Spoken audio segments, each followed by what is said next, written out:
Bhojpuri industry के बहुत बड़े कलाकार पवन सिंह लोकसभा चुनाव लड़ने का ऐलान कर दिया है। इसके पहले इनको बीजेपी से बंगाल के आसनसोल से टिकट मिला था, लेकिन इन्होंने वहां से चुनाव लड़ने को मना कर दिया।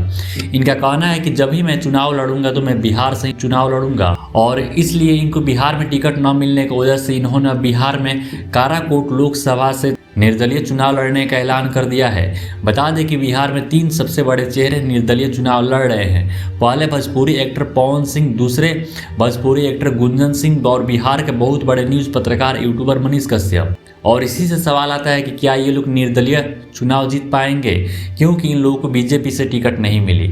मनीष कश्यप भी चाह रहे थे कि उनको बीजेपी से टिकट मिल जाए, लेकिन उनको नहीं मिली। गुंजन सिंह भी सोच रहे थे कि उनको बीजेपी से टिकट मिल जाए, लेकिन उनको नहीं मिली। पवन सिंह सोच रहे थे तो उनको टिकट मिली, लेकिन उन्होंने खुद बंगाल से चुनाव लड़ने को मना कर दिया।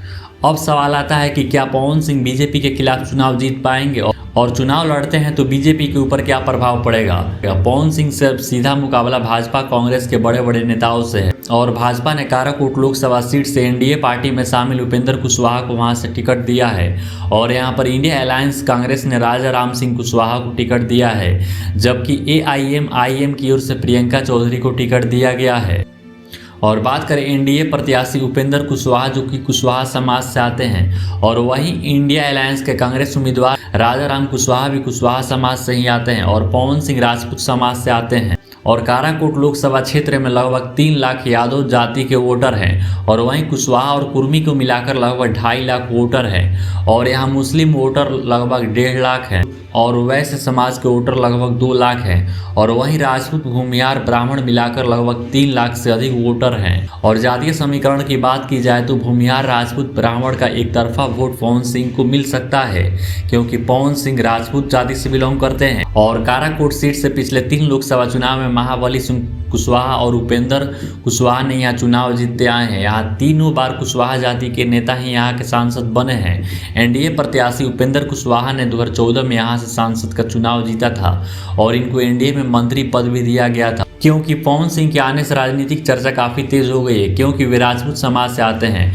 और ऐसे में ये भी माना जा रहा है कि कुशवाहा जाति का वोट भी 2 भागों में बढ़ सकता है, और खासकर भोजपुरी इलाकों में युवाओं में उनका क्रेज है। साथ ही पवन सिंह की फैन फॉलोइंग बहुत ही ज़बरदस्त है, और इस वजह से माना जा रहा है कि पवन सिंह चुनाव जीत सकते हैं।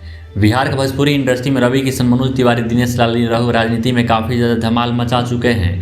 हम आपको बता दें, ये तीनों लोग बीजेपी में शामिल हुए थे, और बीजेपी से टिकट मिलने पर इन्होंने भरपूर वोटों से इन्होंने चुनाव में जीत इन लोगों ने हासिल की। और इसलिए माना जा रहा है कि पवन सिंह भी भोजपुरी इंडस्ट्री में होने की वजह से इनको भारी बहुमत से चुनाव में जीत मिलेगी। लेकिन काफ़ी लोगों का ये भी मानना है कि पवन सिंह को तो बीजेपी से टिकट नहीं मिली है, तो शायद वो हार सकते हैं। लेकिन हम बात करें बिहार में, तो हम आपको बता दें कि बिहार में भोजपुरी इंडस्ट्री में इनकी बहुत बड़ी पहचान होने की वजह से इनमें लोगों के ऊपर काफ़ी ज़्यादा क्रेज है। और साथ ही बिहार में चुनावी रणनीति और जातीय समीकरण के आधार पर ही काफ़ी लोग चुनाव जीत जाते हैं, और इसलिए माना जा रहा है कि पवन सिंह भी चुनाव में जीत सकते हैं।